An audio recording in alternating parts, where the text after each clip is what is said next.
Welcome to Let Me Fix This. Enjoy the video. In this video, I will show how to chlorine a pool easy method. Begin by testing water and adjusting pH to between 7, 2 and 7, 6 before adding chlorine. Use stabilized pool chlorine and calculate dose based on volume and current free chlorine level. Add granular or liquid chlorine around the perimeter while the pump runs to mix. Recheck levels after 4 hours and maintain free chlorine at recommended range for safe swimming. Gather a test kit, stabilized chlorine, protective gloves, and a measuring scoop before you start. Always run the pool pump while adding chemicals to ensure even distribution and avoid concentrated spots. Measure the pool volume to calculate the correct dose and avoid overdosing. Wear gloves and follow label directions to protect skin and eyes. Keep children and pets away until levels return to the safe range.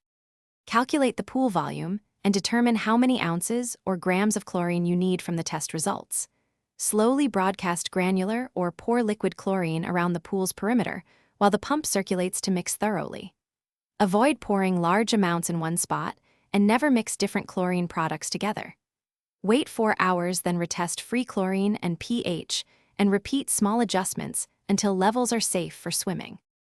Thanks for watching. If you found this helpful, don't forget to like and subscribe.